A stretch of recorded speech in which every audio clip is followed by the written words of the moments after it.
নিঘাত বিস্ময়ে আমি প্রায় ছেলেটাকে জিজ্ঞেস করতাম, তোমাকেও কেউ ভালো না বেসে পারে?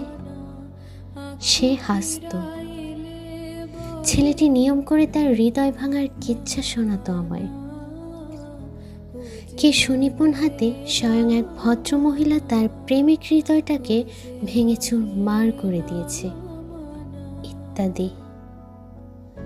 আমি তার সব কথায় ভারী মনোযোগ দিয়ে শুনতাম। খুব ভালোবাসতাম তো, তাই বোধ হয়।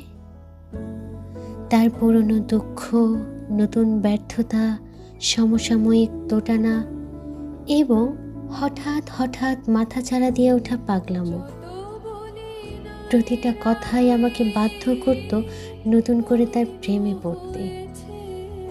তবুও সেই ঘুরিয়ে ফিরিয়ে আমায় একটি নারীর কথা বলতো।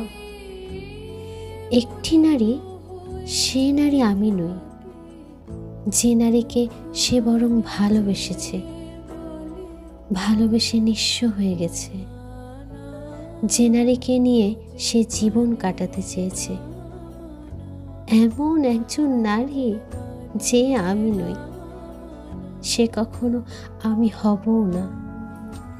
আমি সব শুনতাম, কখনো অন্যমনস্ক হয়ে, কখনো খুব বিরক্ত হয়ে, কখনো বা ভীষণ কান্না চেপে রেখে। সে বলতো, আমি খুব সাবধানে চোখের জল মুছতাম, যাতে সে না বোঝে, যাতে সে না জানে। আর ভাবতাম, এমন পুরুষকে যে নারী ভালোবাসেনি সে কি এই ধুলো ভরা মর্তের কেউ, নাকি দেবী? আমি তাকে পাইনি। নতুন করে বলার অপেক্ষা বোধ করে রাখি না, আমি তাকে পাইনি ঠিক তেমন করে যেমন করে সে পায়নি সেই নারীটিকে। ইদানিং একজন চমৎকার পুরুষকে আমি তার গল্প খুব শোনাচ্ছি। কি করে সে আমাকে ভালোবাসেনি, কি করে আমি তাকে ভালোবেসে নিঃস্ব হয়ে গেছি, কি করে তাকে একবার ছুঁয়ে দেখার আশায় আমি তপস্যা করে গেছি রাতের পর রাত।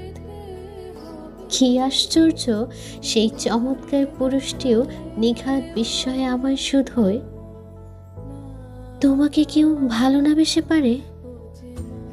আমি মুচকি হাসি।